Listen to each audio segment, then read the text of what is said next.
All right. Good evening. Good evening. Good evening. Good evening. And good evening.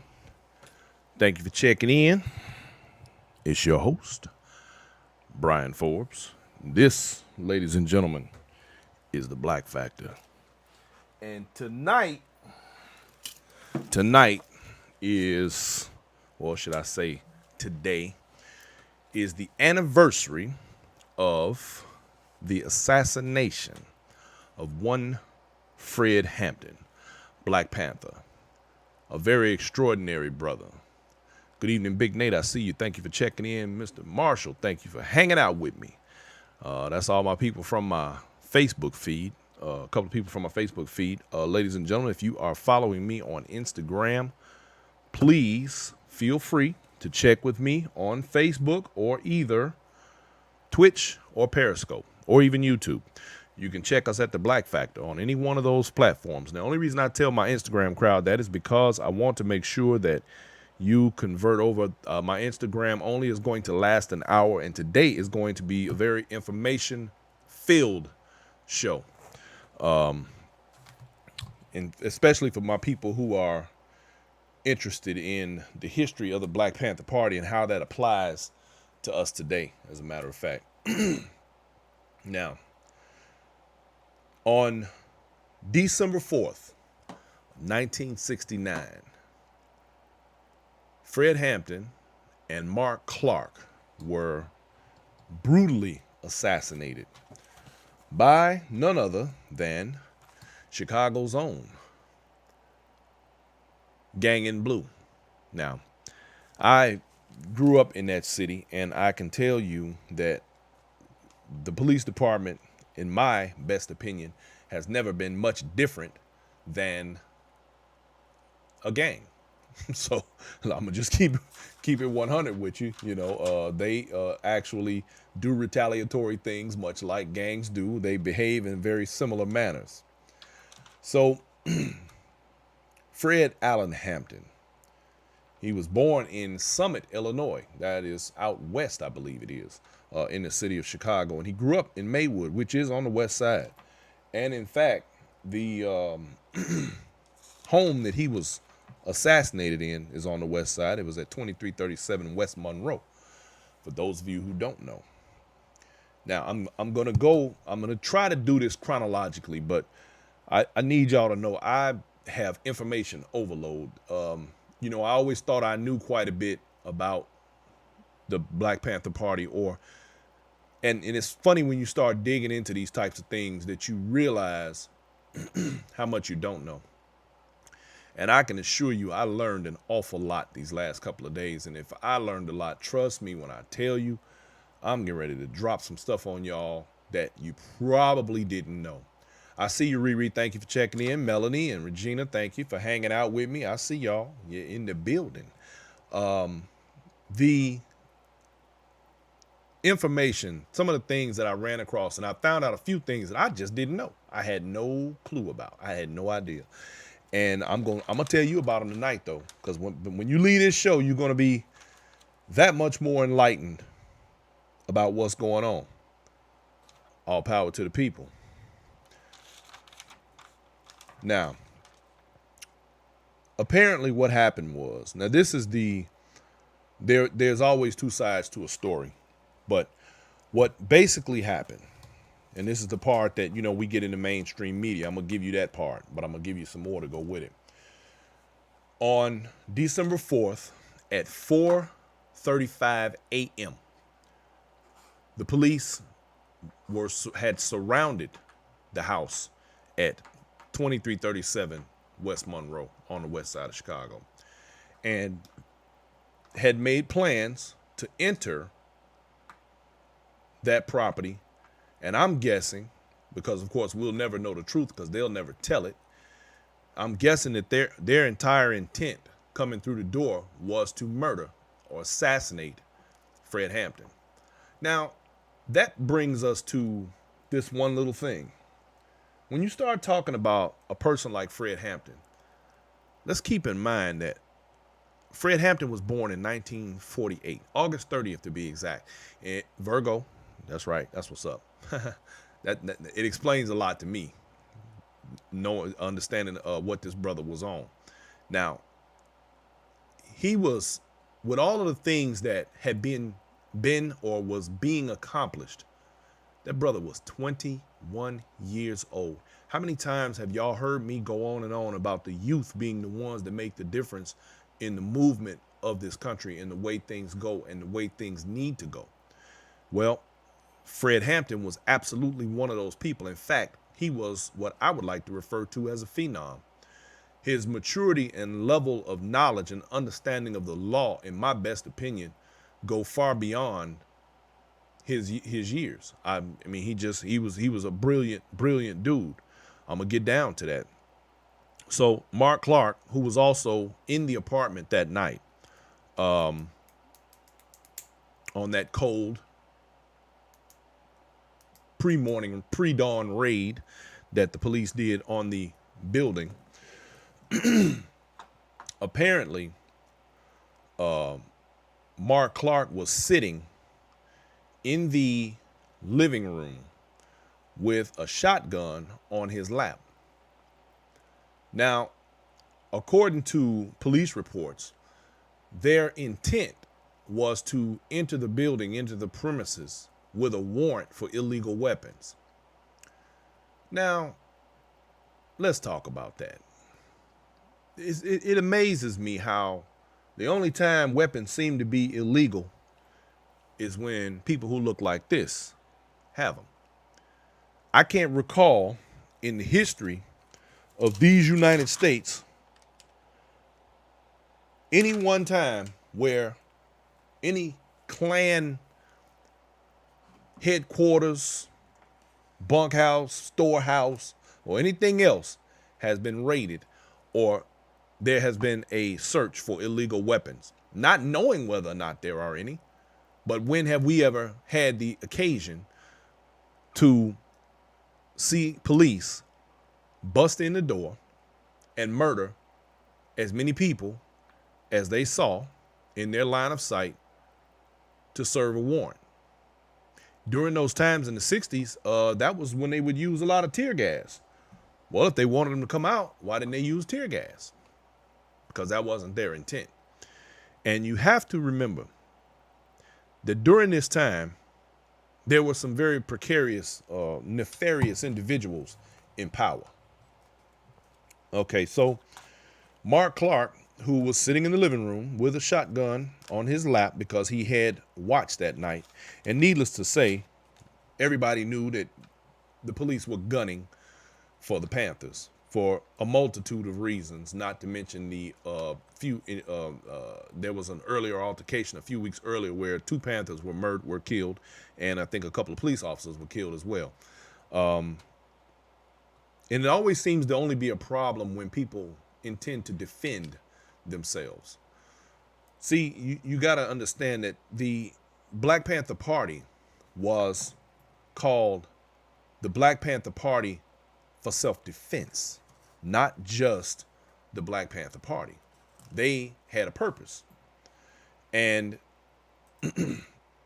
most of that purpose was to stop the police brutality. Sound familiar? Sound like something we're fighting right now. To stop the police brutality and to stop or to help to eliminate as much poverty as possible. Help to build the community as much as possible. Now, Mark Clark was born in Peoria, Illinois in 1947. So he and Fred Hampton were, right there together in age. And in fact, he was a year younger. It's amazing how when anybody who seeks justice and equality from the establishment is always seen as being hateful and violent. Isn't that amazing how that happens? Anytime you try to demand, because we know they're not going to give it away freely, because like I always say, power concedes nothing without demand. They're not going to give it away. But when a person is trying to do for themselves, then suddenly they're hateful. Now, When I say that, here's what I mean. When I say trying to do for themselves, a lot of people are not aware, and I'm going to bring it to those who don't know attention right now. There are many who do know this. The Black Panthers are responsible for what we know today as the breakfast program in public schools. They got together because there were children who were hungry going to school, and who they promoted education, of course, and they promoted the betterment and the strength of the black family.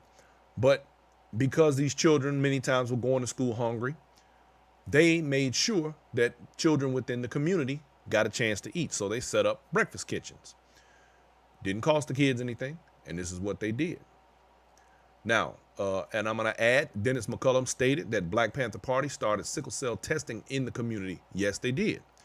They also, and this is a funny little side note here. Well, it's not a side note. It's actually part of the program. Not only did they start the breakfast program in the public schools, but they also started free health clinics, free health and dental clinics in the community. Now, this was the first glimpse of what was referred to as universal health care. Ooh, that sound familiar? See? And it shows you how yet another black man brought that whole idea full circle during his presidency. See, so universal health care is a thing that came through from the ideas of poverty. Now,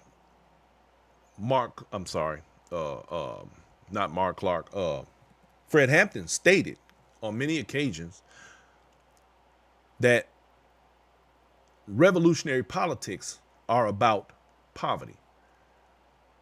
If you listen to, for example, the Bernie Sanders, for example, he talks about these things. A lot of people may not know Bernie Sanders was very much wore out some shoe leather, pounding the ground in regard to civil rights from the 60s. Yep, he was right out there with them. That's why a lot of people to this day are upset that he was not given his shot at the presidency, because they know his background and his history, and they know that he also has a problem with the economic differences between the rich and the poor, and the fact that we need to somehow close that gap. Right now, we're dealing with a president who has clearly stated on many occasions how great the economy is doing because the stock market is constantly growing. But that's Wall Street. The people on Main Street are not seeing the benefits in the stock market climbing to record highs. It just doesn't work that way. We live in a capitalist society. And Fred Hampton also stated on multiple occasions that racism is an excuse for capitalism. Now, how do we know this? Because on several shows that I've done here, we talked about how it was necessary to keep people divided.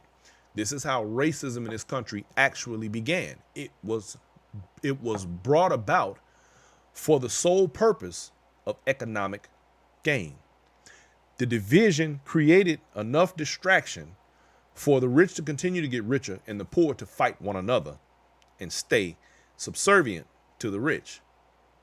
This was Fred Hampton's whole mantra. So if you look at the way he did the things that he did, you'll understand that he literally was pulling the brick from the foundation of everything this country was built on. Literally. One reason they wanted him dead.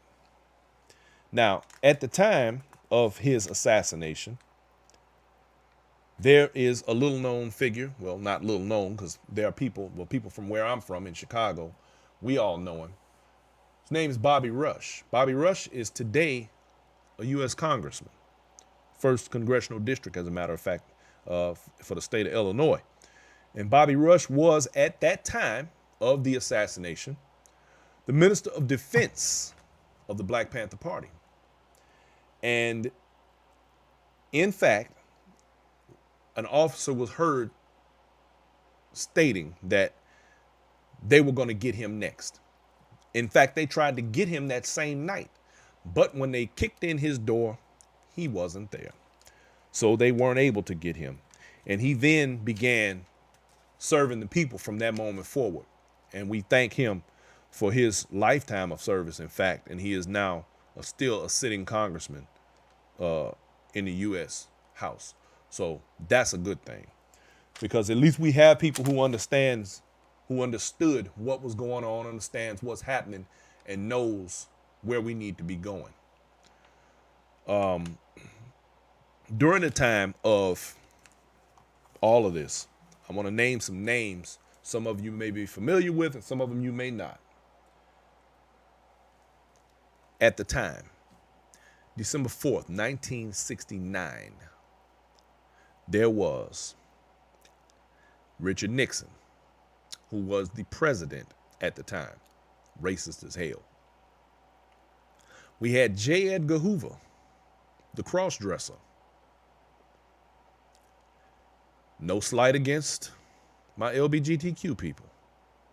But during that time, we have to remember that J. Edgar Hoover went after people for being gay in his job. He was the facilitator of a program called COINTELPRO, and we're going to get into that.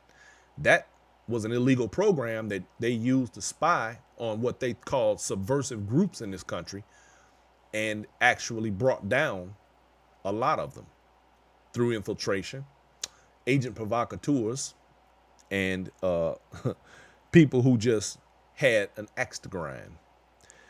Now, you also had Richard J. Daley.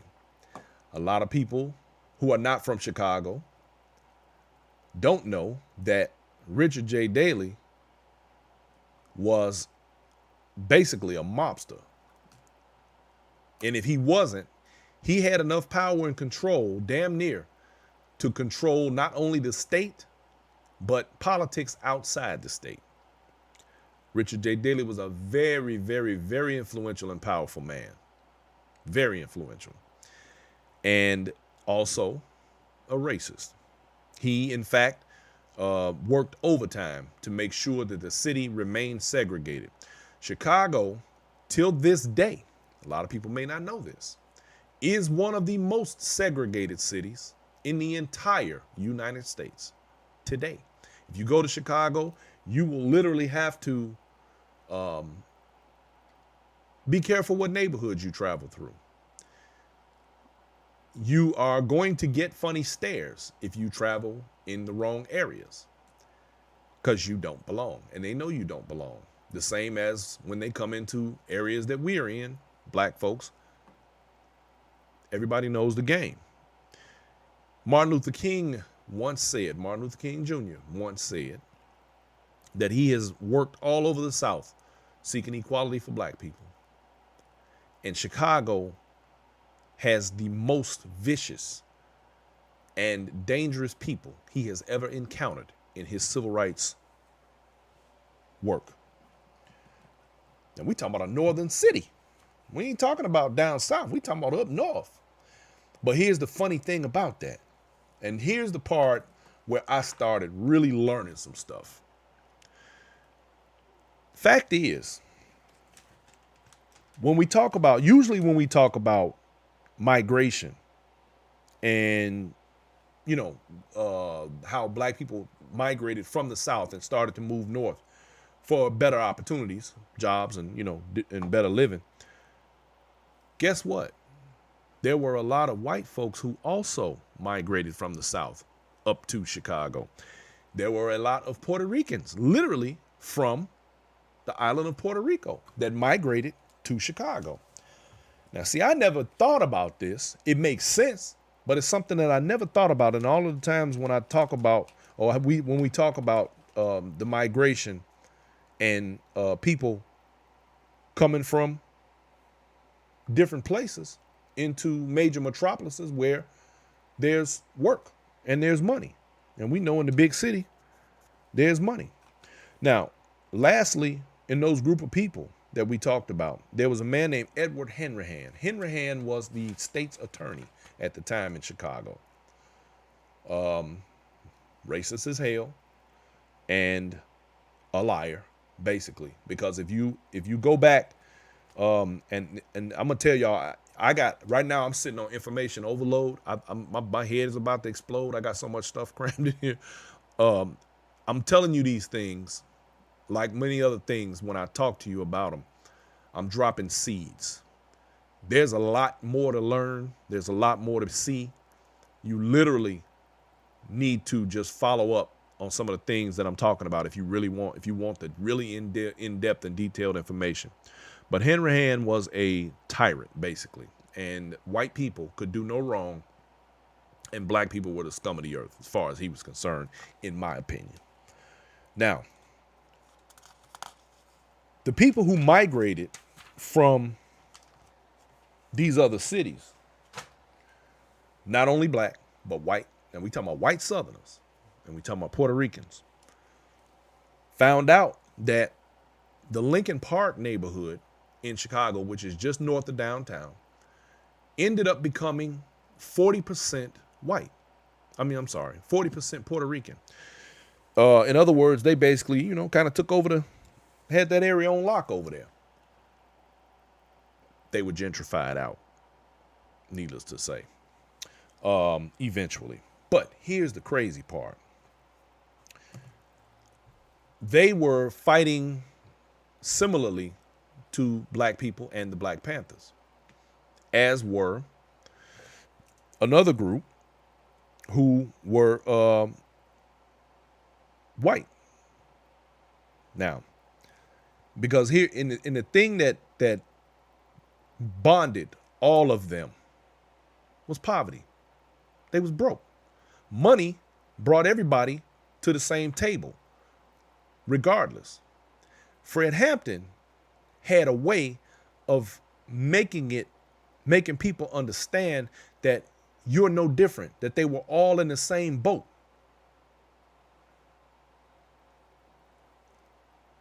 See, that's the thing. See, back to the division. When you get back to the whole division of people, it's always economic. See? Divide people, keep them broke, keep them fighting each other, and we'll keep getting that money out of them. That's how that worked. But Fred Hampton, being the dude that he was able to bring people together. So you literally had, let me see, it was the Patriots and the Young Lords. Young Patriots and the Young Lords. The Patriots were white. The Lords were Puerto Rican. And of course you had the Black Panther Party. Plus you had the Vice Lords. Yeah. You had the Gangster Disciples and so on. There were you had your Black Peace Stone Nation. Now these were all gang affiliates. Fred Hampton was the one who brokered a peace accord between those organizations. And in fact, the Black Panther Party, at the time when Fred Hampton was assassinated, they were all about to join forces. In fact, they had already begun doing things together. In other words, you had poor white folks who had their own ideas about other ethnicities. You had poor Puerto Ricans who had their own ideas about other ethnicities. And you had the Black Panther Party. Because, of course, there were people who did not believe that they should all operate together. And so they were very reluctant to make that happen, especially because the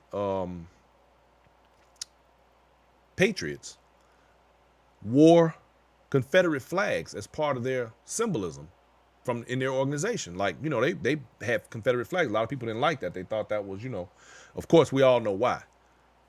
Because a Confederate flag to black people is like the swastika to Jews. Although some white folks will argue up and down that there's nothing wrong with it because they're not the ones that have to deal with what came from it. So these three organizations, the heads of these three organizations, were actually very cohesive. And if you listen to many of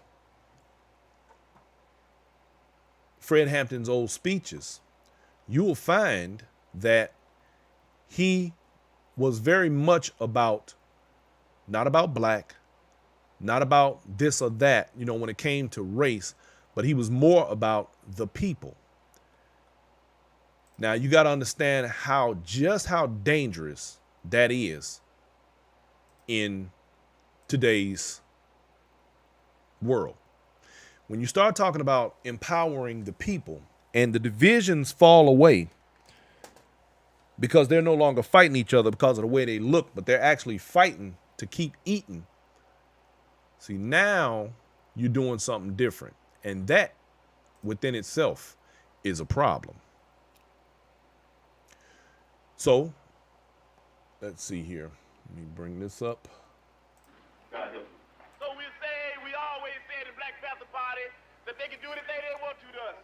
We might not be back. I might be in jail. I might be anywhere. But when I leave, you can remember I said with the last words on my lips that I am a revolutionary. And you're going to have to keep on saying that. You're going to have to say that I am a proletarian. I am the people. I'm not the pig. You've got to make a distinction. And the people are going to have to attack the pigs. The people are going to have to stand up against the pigs. That's what the Panthers are doing. That's what the Panthers are doing all over the world. We have brought to trial here.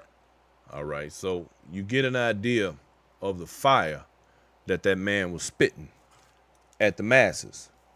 And it's not about black people. It's not about us as a monolith. It was about the people. It was about the poverty. It was about uplifting those who wanted to live and wanted to live freely and not get their head bashed in just because you were living in a police state. And trust me, Chicago was a police state. Look up the Democratic Convention in Chicago when the police went and basically just, beat up a whole bunch of people. Now, Richard J. Daley, and I quote, "There will be law and order in this town as long as I'm mayor." Now, that was a quote from Richard J. Daley. Who does that sound like? I'm the law and order president. Remember that? Yeah. Well, we know what it is. But the Black Panther Party had a 10-point program that they followed because there were many things that they wanted for the people. And it didn't matter what color they were. If you go back and you watch a lot of the old clips, you'll see where most of the people in a lot of the footage are not only white, they are also black and Latino because they had one common bond: poverty. Everybody was trying to come up, and that was a problem. The problem was that the Black Panther Party in general, outside of Chicago and across the nation, in fact, across the world, were raising so much hell that it was beginning to cause a problem. Now, Hoover, in his hypocritical way that he was, he made it clear to the rest of the world, because he had the power and he had the way, the means by which to do it. He claimed that the Black Panther Party, if not stopped, had the ability to literally change the United States from the way that it always had been, which is not a bad thing. But basically, they were concerned about them destroying power structure. So clearly, Fred Hampton, at 21 years old, had a lot of clarity about the possibilities of what could be done within what the Black Panther Party stood for. Now, some of the main things they wanted: true education, decent housing, fair trials with a jury of their peers, which brings me back to when we talk about elections and we talk about participating in the civil system that we have in this country. A lot of people, I don't vote, I don't want to vote, I don't want to. And a lot of people avoid jury duty. Y'all don't even want to get me started on my rant about not doing jury duty. You need to go and do jury duty. It is imperative. If you intend for the people who look like you to get a fair shake, more of us have to be sitting on those juries. Otherwise, we're left with others who have their own opinions of us based on very little information or the wrong information, making decisions about our freedom or about whether or not we are guilty or not guilty. We should be very, very mindful of that.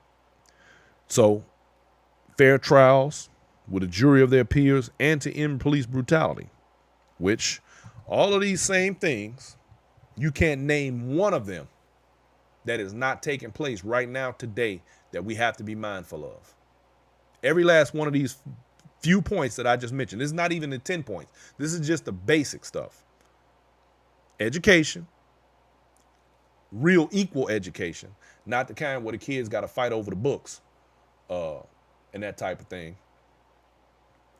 Decent housing, fair trials with a jury of our peers, and to stop police brutality. We've talked about it before, where black folks, black communities are over-policed all the time. This is why you can't do anything. In the black community, there's way more police officers. There's way more people paying attention to every little thing that's going on. We've already been historically corralled in certain areas.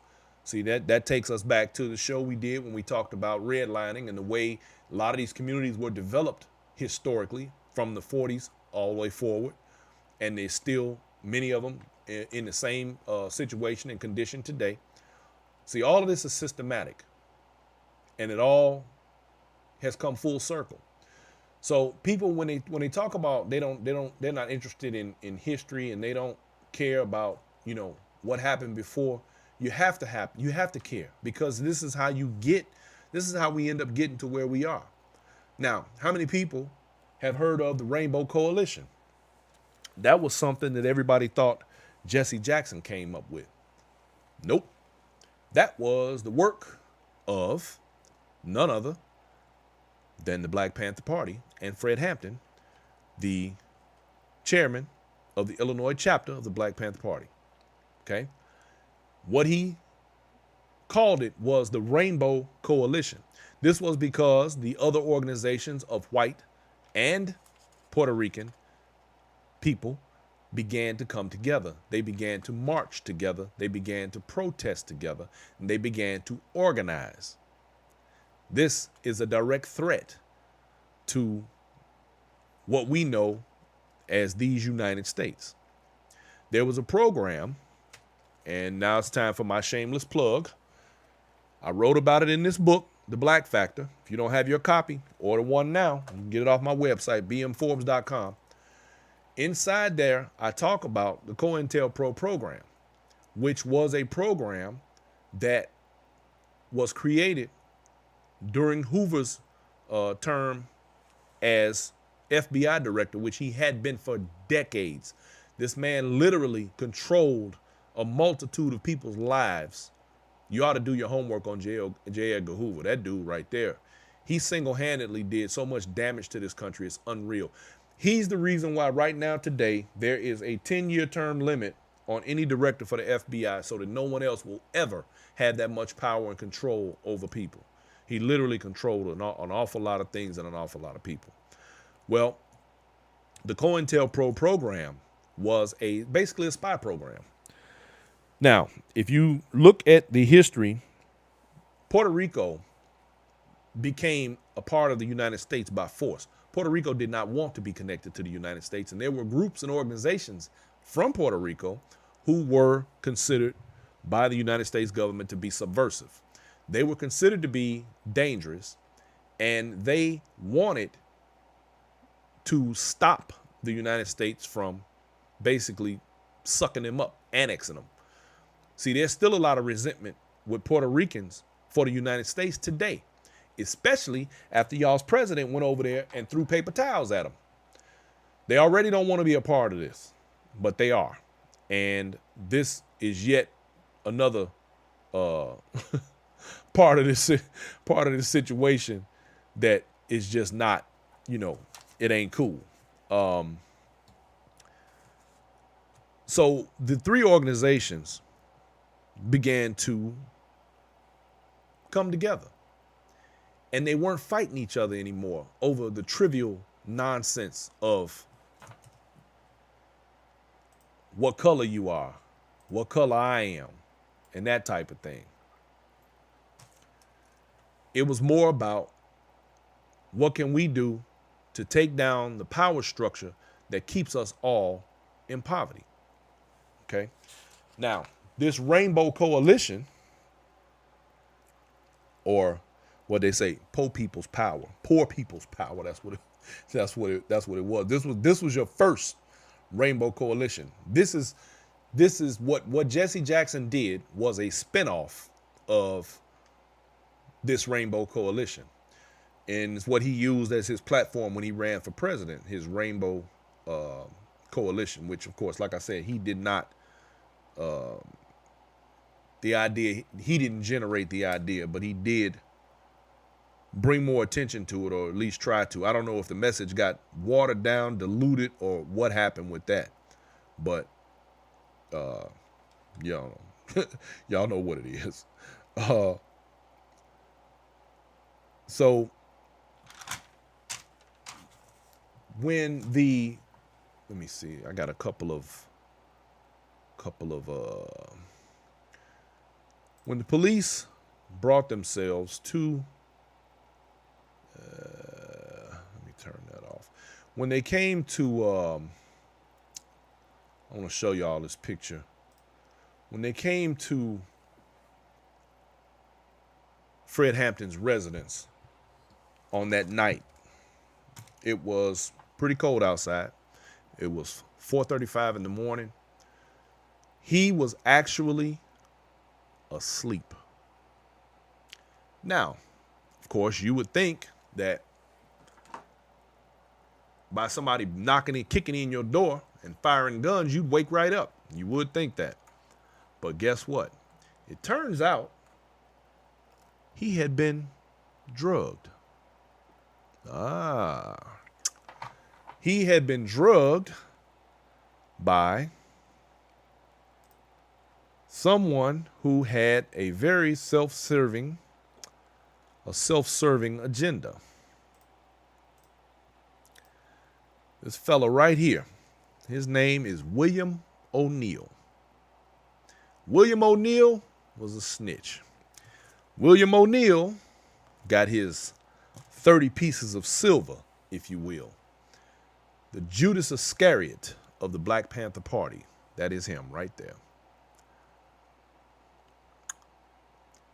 Now, it turns out that Mr. O'Neal had gotten himself into some situations. And he decided, after having, of course, being coerced by the federal agents, he said that he would basically inform to them the movements and whereabouts of Fred Hampton and others in the Black Panther Party. But the problem was, this guy O'Neal, he was also the head of Fred Hampton's security. That's a direct line to Fred Hampton. He had keys to their headquarters and many of their safe houses. He knew where everything was. This guy was a snitch. Now, the thing about Fred Hampton and them. And they needed this guy O'Neal. Why? Because they couldn't put their hands on Fred Hampton or the Black Panther Party through force. Because like Ida B. Wells said once before, the more black people take time out to defend themselves and make sure that they are willing to fight back, that our survival or chances of survival are much greater. The Black Panther Party was fully aware of this. And we know this by the actions taken by Huey Newton and James and Cleaver and all the other guys out in California who are now famous for their protest on the California Capitol with their firearms brandished, which was the invent of the Mulford Act. That was the gun laws that they began to put in place in California during that time that have affected gun laws throughout the nation ever since. We're talking about 1968 when this happened. So O'Neal knew where everything was. He knew where all the players were. He knew where all the skeletons were. So they got him to roll over. And that reminds me, do not, ladies and gentlemen, early 2021, there is a movie coming out about this very story. And it's called Judas and the Messiah. It is the Fred Hampton story, and they will discuss the relationship between William O'Neal and Fred Hampton and the way Fred Hampton was assassinated through this in this situation. Now, also, during the time of the assassination, it was said that the police were in a shootout. Well, according to the Black Panther Party, the lawyers, and everybody else who wasn't a police officer, they called it a shoot-in because the police shot into this apartment. Now, according to police reports and testimony, a lot of which I've checked out, they claim that there was a hail of bullets coming from that apartment and they were shooting basically to defend themselves. They were said to be by Hanrahan, who was the state's attorney at the time, to be heroes. And they did their job and they were professional and they did everything by the book. All of it, every last bit of it was a lie. And it just goes to show you how far we actually have and have not come. Because let's put it into perspective. There were no cell phones, no body cameras, none of the things that we today use to have convincing enough evidence to prove that what we're saying is actually the truth or relevant, because of course we're not supposed to get the benefit of the doubt, right? So because of that, the public, needless to say, had nothing good to say about the Black Panthers or any of their activities or any of what they were trying to do. If you were what during that time Fred Hampton and the Black Panther Party referred to as a fascist, if you were a fascist, of course, you went with what they referred to as the pigs. And to break down the scenario, the police came to the door, announced that they were at the door. 5 seconds later, they began shooting inside the apartment. Mark Clark, who was sitting in the living room with a 12 gauge on his lap, never got a shot off. He was shot in the chest, in the heart, as a matter of fact. And his 12 gauge went off and it fired into the ceiling. This was after he had been shot. They then went in and finished shooting, or were shooting, just shooting up the whole joint. They injured, I believe it was 7 other people. Fred Hampton was laying in his bed, sleep, because he had been drugged by none other than William O'Neill. He put a barbiturate in the drink because he prepared their food after they had just come back from a teaching rally. And he prepared their food for the evening, drugged him. So when the police came in, he literally never jumped up or any of that. Someone in that apartment, now his at the time fiance, Deborah Johnson, shook him and said that the police were there and they were shooting, and they said he raised his head up and he never really got up. He just kind of looked around and he laid back down. Well, the police came in. They shot several people. They missed her, thankfully. She was 9 months pregnant. She was due to deliver Fred Hampton's son, Fred Hampton Jr., within 2 weeks. So they busted in and put a gun point blank to his head, shot him twice. He never got up. They then dragged his body into the doorway. Graphic content, y'all. So that is Fred Hampton dead on the floor.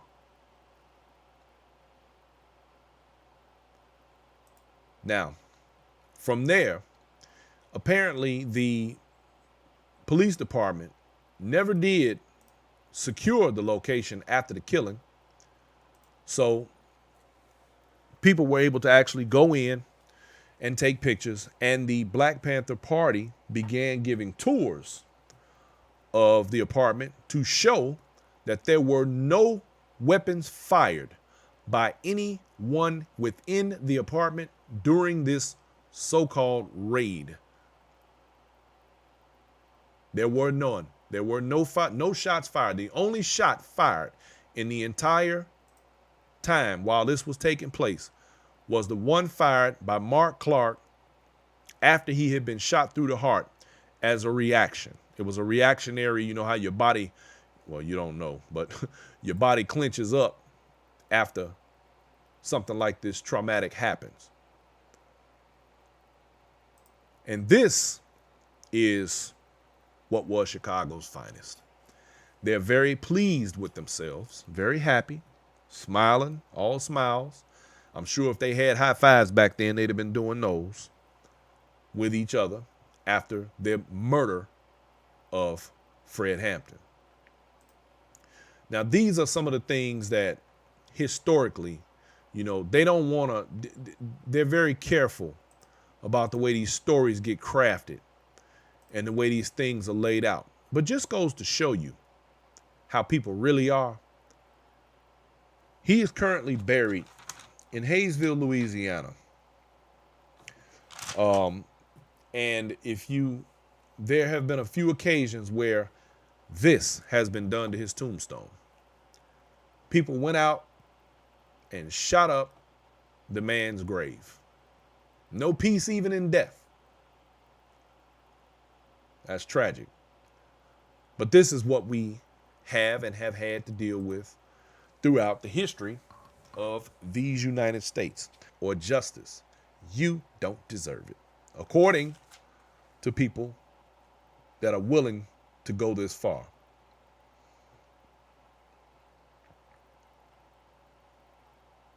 The Black Panthers that had been considered very violent and subversive. But guess what? They were never the aggressors. Never. Never the aggressors. They only were trying to always, like always, defend themselves. It's the Black Panther Party for self-defense. It's always been that way. It's amazing how the aggressors always manage to claim to be the victims. Sounds like a president I've heard of. Always sticking at people, stabbing at people, poking at people, hitting people, talking about people. But the minute there's pushback, how dare you? How dare you? I'm the victim here. Oh my God, it's not fair. Look at what you're doing to me. Yeah. Well, the thing was, it became necessary for them to eliminate someone this powerful at the age of 21. Can you imagine had he had more years to shape and change the world the way he already had? One of the guys from the Young Lords, which was the Puerto Rican part of these movements, he said that the police were harder on them when they became political than they were when they were a gang. Fear of a Black Planet, baby. Y'all know what it is.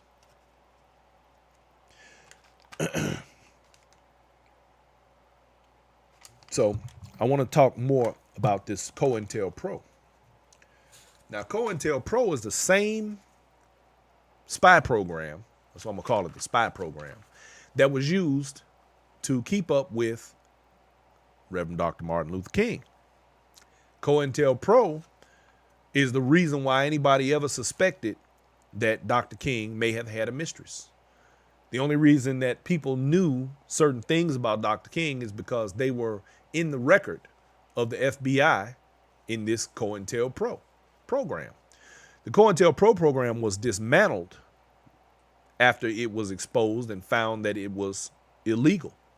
And it had been for decades, but the amount of damage that it did, nobody ever paid any cost for it. Nobody ever, Hoover never got cut. Everybody was scared of Hoover. He had information on everybody.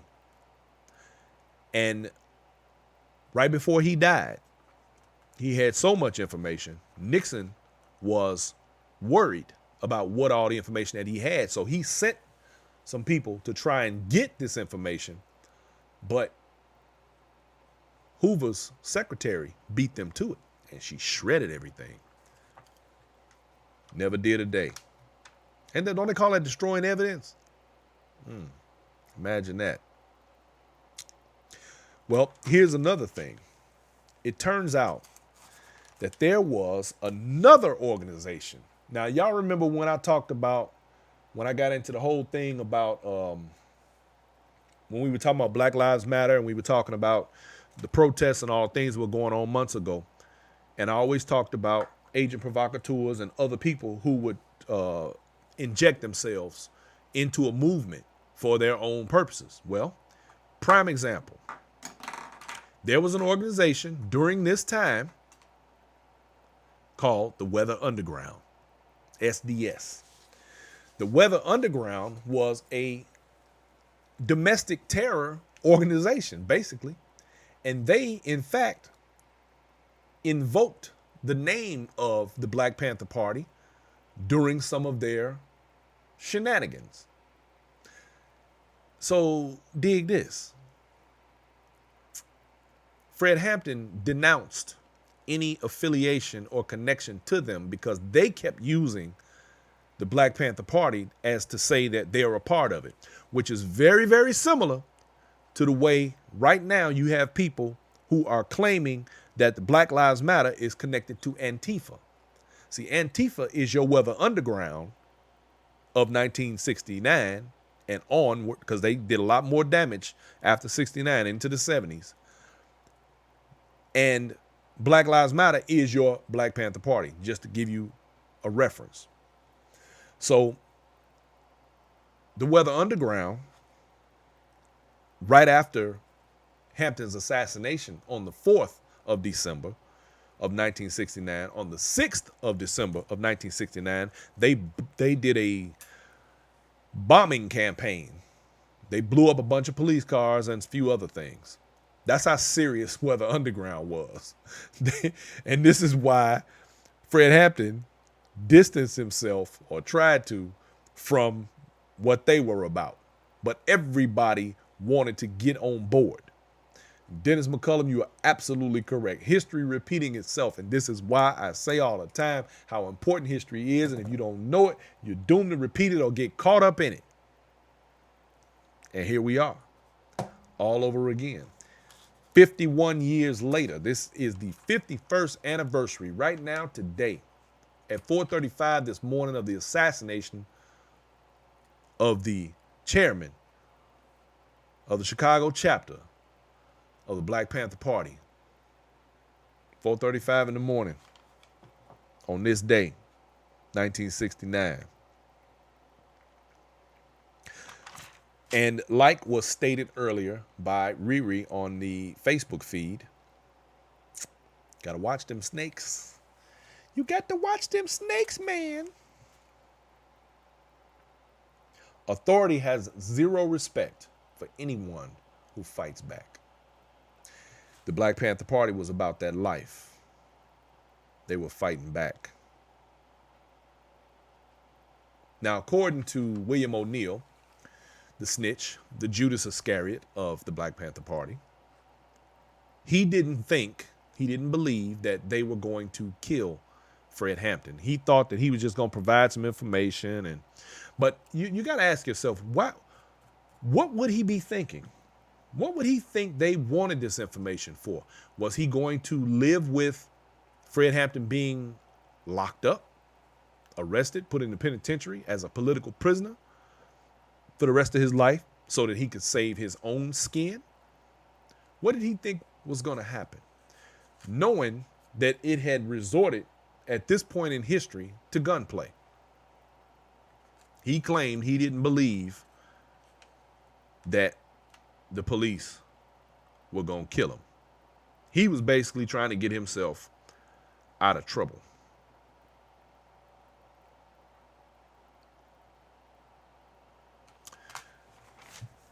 What do you know about people like that? They exist. They out here, y'all. There's nothing we can do about it. Just try to stay away from them and keep clear. You got to keep clear. So as it turns out, all of the other organizations, the Young Lords, the Young Patriots, all disbanded after the murder and assassination of Fred Hampton. They all, in fact, the gentleman who was at the head of, and I don't have his name in front of me, I apologize, who was at the head of the Young Patriots, was from Tennessee, and he actually went back to Tennessee and left the city. In fact, a lot of people left the city after his assassination because Daley did what Daley does. He used the hammer to hit the nail to eliminate any threat or enemy, as he had on many prior occasions throughout his history in the city of Chicago as mayor, which, if I'm not mistaken, I believe it was around 40 years that he was mayor of the city. Dennis McCullum says, so what events will come to pass that are arising and can prevent? That, my man, is a fantastic question. I don't believe that there are any preventable scenarios because this country is far too divided at this time, and there are too many different ideologies that would cause difference. As an example, after the assassination of Fred Hampton, there was a race in political campaigns in Chicago. And that year, when Edward Hanrahan, the epitome of crooked, especially in this case, and I remember hearing about him as a child. I mean, because you got to remember, I was a kid when all this was going on. But I do remember his name well, and it was never anything good said. But Hanrahan, who ran to be for his office again, was defeated by a Republican. Now, you might think, so what? Well, guess why? The reason he lost was because black people came out in force and voted Republican.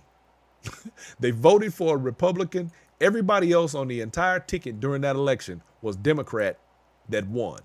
The only Republican that won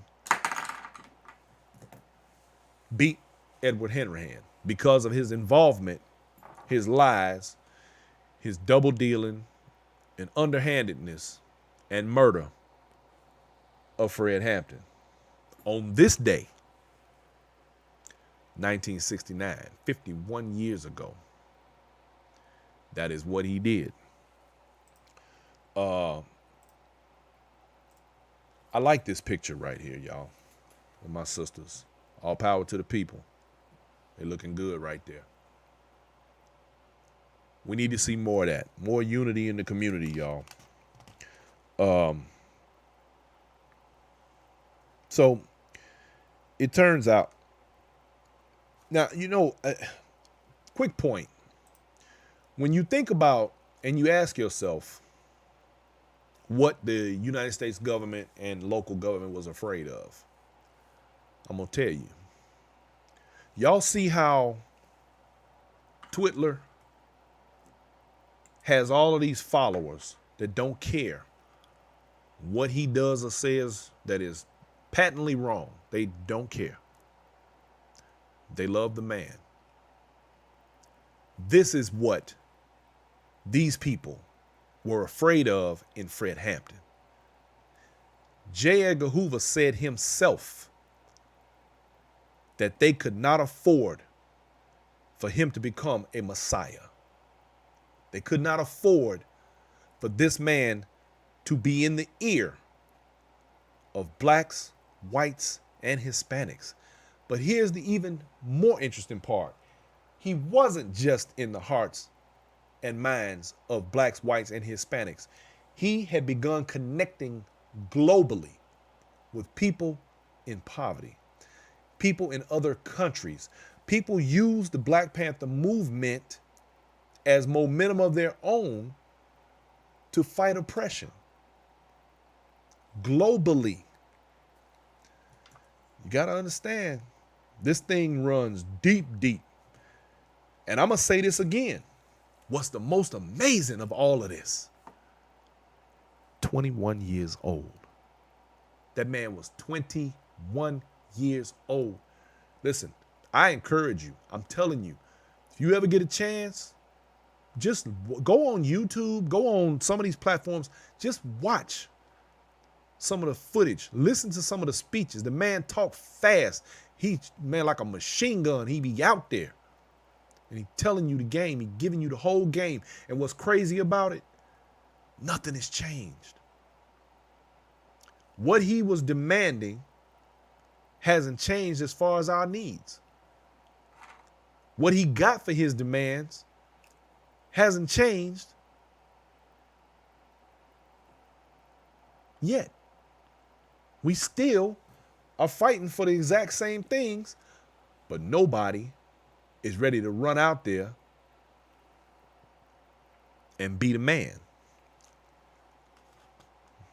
Well, I personally think that the way this country operates, we are now at a place where it's becoming more and more complicated to try and assassinate somebody. So what they do now is they character assassinate you rather than physically assassinate you. And then that way they don't have to worry about making you into a martyr. Because that's what they've done in Fred Hampton and the Black Panther Party and all the other people, the Martin Luther Kings and the Malcolm X. The people they assassinated became martyrs. Even people who didn't like them at the time now have better things to say about these people. For my Instagram people, if the feed shuts off, please feel free to connect with me on Twitch, Periscope, Facebook, or YouTube, The Black Factor, on all of those platforms. Just find one just in case the feed cuts out, because I believe we only have an hour on there and we are not quite done. So Switch over if you need to. So, moving forward.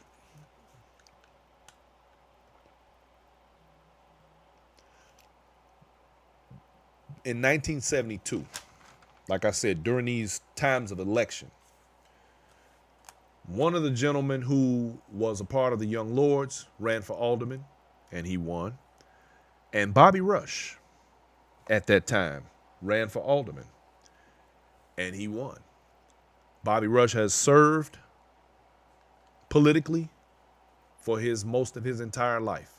He went from being the defense minister of the Black Panther Party, the Chicago chapter, to alderman, and now U.S. congressman. Where are my people, my young people? And I've said this before, I'm going to keep on beating this dead horse. I need my young folks to get involved. I need my young folks to want to make change and bring about the Rainbow Coalition that began with the Black Panther Party, not Jesse Jackson. A lot of y'all may not know, Jesse was a reverend at the time, and he did eulogize Fred Hampton at his funeral. Let me see, I might have. Yes, he did. There's going to, let me see, come a time where a lot of the things that we take so much for granted are going to kick us in the butt. We got to be prepared for that. Now, this right here is a post with William O'Neill, the snitch, the crowd at the funeral, and Fred Hampton in his casket.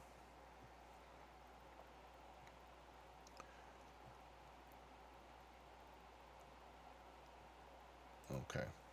So, y'all, I want to make sure that I cover everything that I wanted to get in tonight. I got so much I got information overload, man. My head about to explode. Y'all see my stretch marks on my forehead. I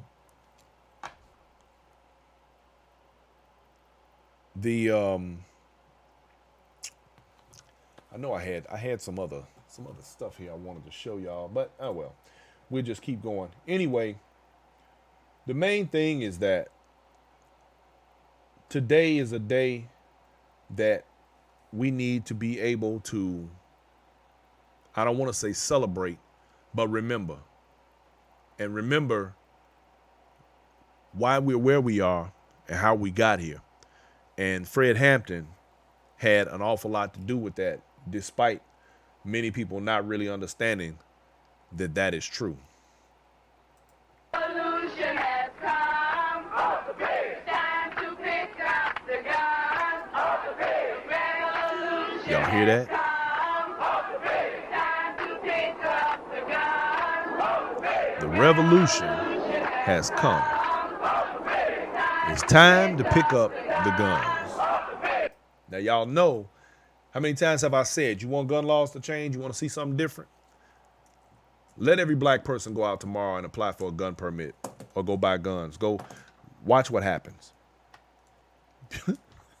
And don't get it twisted. Now, I'm a gun advocate. I believe in my Second Amendment, even though we understand what the Second Amendment really means. Because if you watch The Black Factor, like many of you have in the past, you will understand that the Second Amendment isn't what they claim it to be. And Dennis McCullum says, why wouldn't the assassinations of a rising revolutionary not happen again? And who are the rising individuals? Why wouldn't bombing of a pro-black city be destroyed? Why wouldn't lynching start up again? How can we stop their madness? Well, the reason, Dennis, why, and I'm going to hit every last one of these points, the reason why none of those things, well, let me back up. You're right. Not all of them. One thing is very possible. Some individual could very possibly and very easily be assassinated in regard to the uplifting of people. As long as they focus specifically and strictly on black people, they won't be touched. The minute they begin to rally many people, like we've witnessed this year,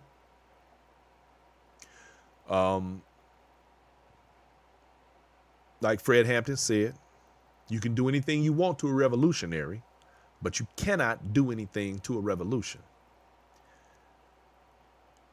These people may make attempts at someone's life, but it's not going to stop that ball from being passed on to the next runner, because it's going to happen. Aside from which, they learned, now this is my philosophy, and I've been saying this for years. They've learned that if you kill people off who are at the forefront of movements, you create martyrdom. You create a martyr. You cannot do it like that anymore. It's dangerous. People are more ideological now, I think, than we've ever been. Look at Donald Trump. He has got a hell of a following. If something happened to him tomorrow, the rest of the country is in trouble. Do y'all understand that? People are going to swear that the deep state killed him, and the CIA and the FBI and everybody went after him, and they're going to rise up. Nothing better happen to him. I'm telling you. Listen, and like I always say, y'all, I hope I'm wrong. And when it comes to the facts of this show, I'm going to say another thing. Like I always say, don't believe me, look it up. I have to put those two disclaimers in there. But I don't believe that they have the balls to kill off a revolutionary. It's dangerous.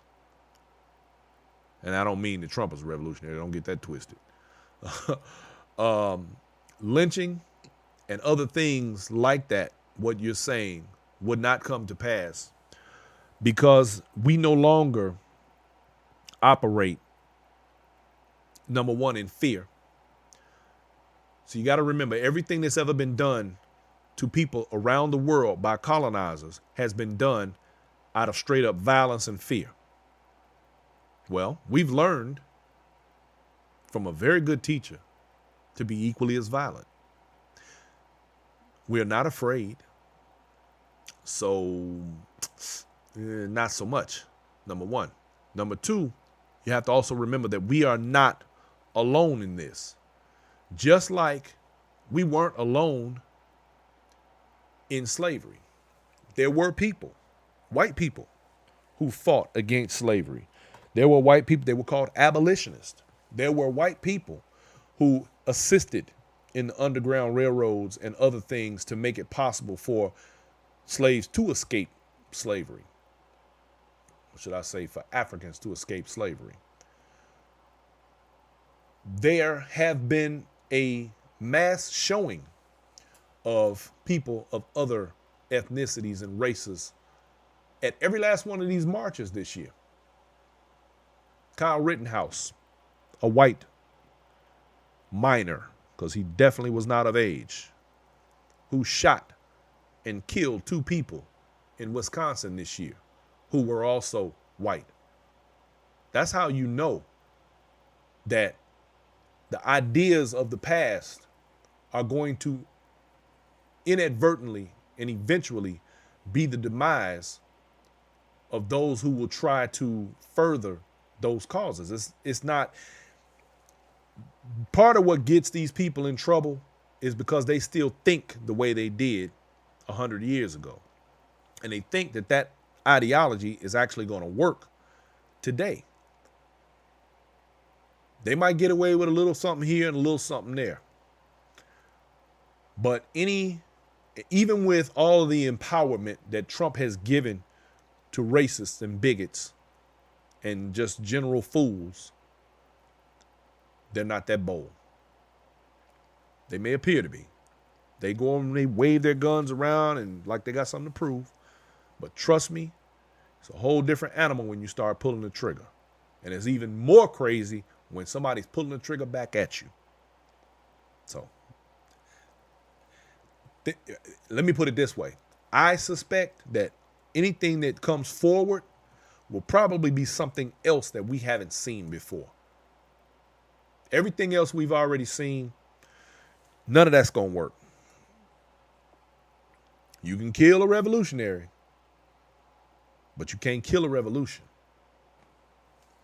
Now, they tried it during a time when, they didn't have when the support wasn't all there. But I think that we're in a different place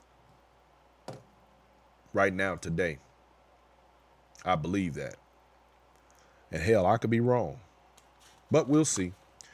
The Black Panther Party was labeled as a black nationalist hate group,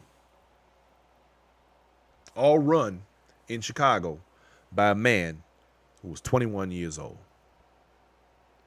whose wisdom far exceeded his years, whose ability to bring people together was like no other. Didn't matter what the color was. All they had to do was want more for the people and to shut down fascism. Oop, did I say a bad word? Fascism. That's that same word that we keep hearing, and we've been hearing for the last couple of years right here in 2020 because of a particular individual who was supposed to be running America, but I think he was playing golf. Racism is an excuse. It's the excuse for capitalism. Racism is the reason capitalism thrives and survives. Until black folks, or should I say, po-black folks, po-white folks, po-Hispanic folks, po-everybody gets together and decides to make change and stop worshiping the dollar and those who have it, things are going to be very, very crazy. We have got to get past the nonsense. Y'all, don't forget that you got to watch the movie that's coming out, Judas and the Messiah. It's about this very same story. There was another part in here that I neglected to mention. We talk about the media and the news and the way they handle things. I didn't know this, but I found this out. The first movie that depicted Puerto Ricans was West Side Story. And like blacks, they got basically labeled after that as being incestuous, violent, ignorant, and hateful. All of the things that the people who point fingers at them had become, or always were, actually. And this is the same thing that we suffer from right now today with our own media. I'm happy to say that finally good movies are actually coming out with black folks in it, but we've got a little more control over that, thanks to people like Tyler Perry. And don't get it twisted. I'm not, y'all can say whatever you want about that man, but understand that his ability to bring our story to the big screen in a way that he and nobody can touch him on it, that's a phenomenal feat. The hell with the subject matter of the movies. Somebody paying him. He's employing an awful lot of people. He's keeping actors and actresses that we haven't seen in a decade busy working. I have absolutely nothing bad to say about him. But my point being that until we are able to control our own image, we will always be labeled by what they think they know based on fiction. And that, ladies and gentlemen, is very, very unfortunate. But this same thing happened and has happened to other groups of people throughout media history. Another point. During that firefight in that apartment on West Monroe in Chicago, the police fired 99 shots. 99 in that apartment. One shot came from the dead shotgun of Mark Clark into the ceiling after he had been shot in the heart. They shot 99 rounds, and one cop had a fully automatic machine gun. Now, they used the cache of weapons that was found to try and say and talk about how savage the Black Panthers were. I heard one of the state's attorneys say, "Look at these weapons. Look how dangerous they are. Look how everything." He just went on down the whole list of all of the derogatory words he could think of to call them because of the guns they had. And why is that? Is it because the guns they had were in the hands of black people? I mean, his officers had machine guns. We know that the KKK been well armed for a century. We know that the militias and all of the white supremacy and the white nationalist groups, they all got guns. Had them then, have them now. What's the problem? Oh, that's right. They black. My bad. So this was a case for them, the Chicago Police Department, to become judge, jury, and executioner within a 1 minute span. Came right in, murdered the man, left his fiance a fatherless child.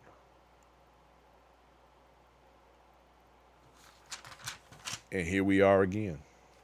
All right, y'all. I've tried not to forget stuff, but it's so much, and there's so much more that I have not spoken about in regard to this. So all I can say, because I can't go all night, I could, but I ain't going to. Do your homework. Today's show was done because it is the 51st anniversary of the assassination of Fred Allen Hampton in Chicago, Illinois, December 4th, 1969.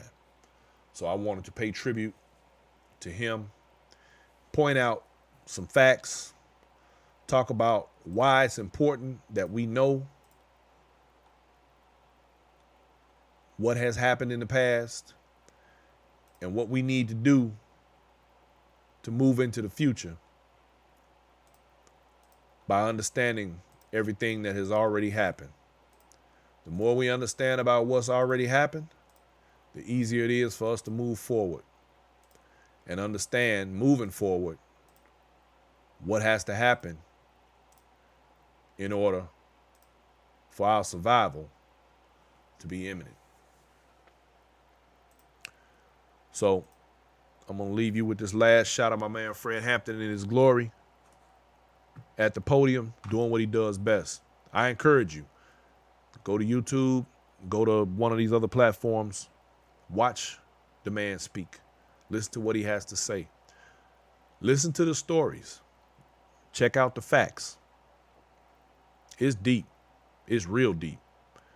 And like I said, there's only so much I can do on here today. There's a lot more to this. So with that said, y'all, don't forget to get your copy of The Black Factor, available at bmforbes.com. Y'all can also follow this show. Oh, I'm starting to get away from Facebook. So I want y'all to join Twitch or go to YouTube, check out Periscope, and even now I'm on what is this thing? Instagram. I gotta figure out a way to get Instagram where they can see all the visuals and everything too. So we're moving on to bigger and better platforms. So I'd like for you to continue following what we do. So jump on any one of those platforms anytime you like. It's all at The Black Factor. Twitch, Twitter, Facebook, YouTube, Periscope. I can't even think of all of them. Anyway, that's what it is, y'all. I appreciate each and every one of you for coming on today and hanging out with me, because y'all know I love doing what I do. I hope that I've been able to enlighten, encourage, inspire, motivate, move, awaken somebody. I hope. Look, y'all have yourselves a wonderful evening. Thank you so much. We'll be back on Wednesday. I think on today is Wednesday. Oops, sorry. We'll be back on Friday. And on Friday, we're going to have Free Thinker Friday. And I believe we're going to have an interview with an entrepreneur. Someone who has got something that all of y'all want. Trust me. Stay tuned for that. Ladies and gentlemen, I thank you. I want everybody to have yourselves a wonderful, wonderful evening. Love, peace, and chicken grease. We is up out of here, y'all.